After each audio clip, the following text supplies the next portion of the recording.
मेरे प्यारे भाइयों, कैसे हो सभी। आशा करता हूँ सभी अच्छे होंगे और अच्छे से मन लगाकर पढ़ाई कर रहे होंगे।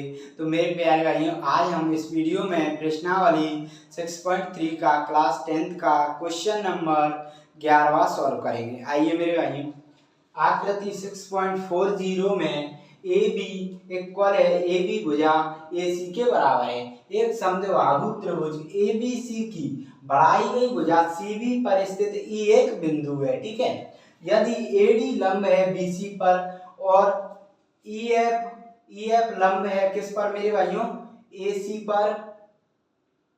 पर। ठीक है, फिर क्या कह रहा है, तो सिद्ध करना है त्रिभुज ए बी डी समरूप है त्रिभुज ए ई सी एफ। ठीक है मेरे, ई सी एफ। तो मेरे भाइयों क्या करेंगे, हल में मेरे भाइयों हम लिखेंगे, क्या दिया है हमें दिया है ए बी इक्वल टू ए सी। ठीक है, और ए डी लंब है बी सी तथा ई एफ लंब है ए सी पर।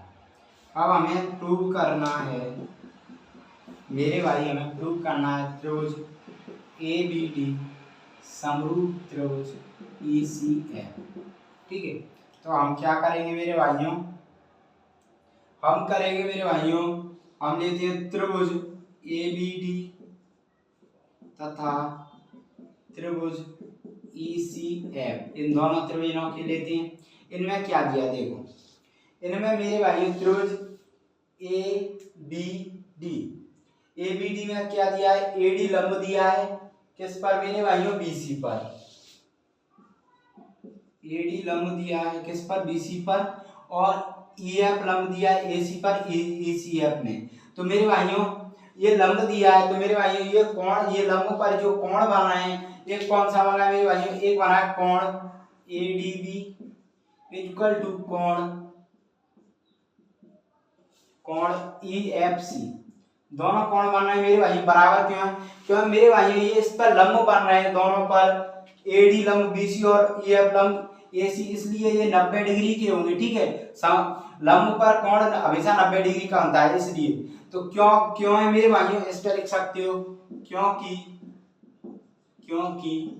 ए डी लंब बी सी तथा ई एफ लंब ए सी। ठीक है, इतना समझ में आया मेरे भाइयों, क्लियर हुआ।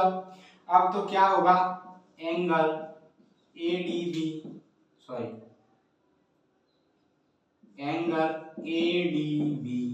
Equal to angle E F C, ये बराबर हो। ठीक है, समीकरण। अब इतना क्लियर हुआ मेरे भाइयों। अब क्या करना है, अब क्या करोगे, पुनः क्या करना है, ए बी डी तथा त्रिभुज ई सी एफ में, इसमें क्या है मेरे भाइयों, इसमें हमें दिया है ए बी इक्वल टू ए सी। तो मेरे भाइयों जब एक त्रिभुज में एक भुजा मतलब भुजाएं बराबर हो, एक भुजा दूसरी भुजा बराबर हो, तो मेरे भाइयों बराबर भुजाओं के सामने वाले कोण भी बराबर होते हैं। तो बराबर भुजाओं के सामने वाले कोण एंगल बी और एंगल सी, तो मेरे भाइयों angle B equal to angle C भी बराबर होंगे। क्योंकि मेरे भाइयों ये बराबर भुजाएं, इसलिए। ठीक है, बराबर भुजाओं के कोण बराबर होते हैं। इतना क्लियर हुआ, तो इसको समीकरण दो। अब मेरे भाइयों ये त्रिभुज समरूप हो जाएगा, कोण समरूपता कसौटी से क्या होती है, यदि एक त्रिभुज के दो कोण दूसरे त्रिभुज के दो कोण के बराबर तो वे दोनों त्रिभुज समरूप होते हैं। तो क्या हो जाएगा, समीकरण 1 व 2 से क्या होगा, त्रिभुज ए बी डी समरूप त्रिभुज ई सी एफ। ठीक है, ए समरूपता कसौटी से, ये क्या हो गया मेरे भाइयों, प्रूफ। ठीक है मेरे भाइयों, ये क्वेश्चन अच्छे से समझ आया होगा आपको।